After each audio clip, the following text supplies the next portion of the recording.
Hello, kids! Today we are going to read a short story, The Snail with the Biggest House. A little snail told his father, I want to have the biggest house.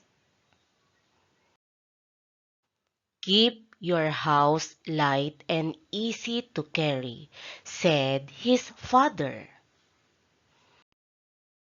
But the snail ate a lot until his house grew enormous. You now have the biggest house, said the snails. After a while, the snails have eaten all the grass in the farm. They decided to move to another place. Help! I cannot move, said the snail with the biggest house. The snails tried to help, but the house was too heavy. So the snail with the biggest house was left behind. Now we will answer the following question. Number 1. What kind of house did the father snail want the little snail to have? A. Big and tidy. B. Hard and durable. C. Light and easy to carry. Or letter D. Large and colorful.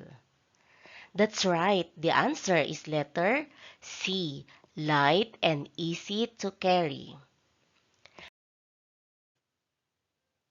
Number 2 question. The house grew enormous. A synonym of enormous is A. Different. B. Lovely. C. Huge. Or letter D. Expensive. Very good. The answer is letter C. Huge. Num- Number 3 question. Why will the snails move to another place? A. Their enemies bother them lovely. B. They want to see other places. C. They have eaten all the grass in the farm. Or letter D. They don't want to be with the snail with the biggest house. Exactly. The answer is letter C. They have eaten all the grass in the farm. Num-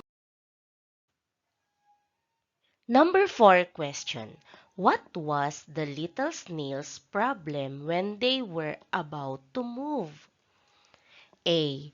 Will I build another house? B. How I can carry my very big house? C. What will happen to my biggest house? Or letter D. What if another snail will have a house bigger than mine? What is your answer? Very good. The answer is letter B. How I can carry my very big house. Number 5 question. Why did the other snails leave the little snail behind? A. He eats too much grass. B. They did not want to be with him. C. They could not move his very big house. Or letter D. The little snail did not want to leave its house. Very good. The answer is letter C. They could not move his very big house. Number 6. Which of the following did the little snail think at the end? A. My friends did not help me at all. B. I should have stored more grass and leaves in my house. C. Father was right. I should have a house that is easy to carry. Or letter D, never mind if I stay behind. I have the biggest house anyway. You're right. The answer is letter C. Father was right. I should have a house that is easy to carry. Number 7. Which of the following will most likely happen to the little snail?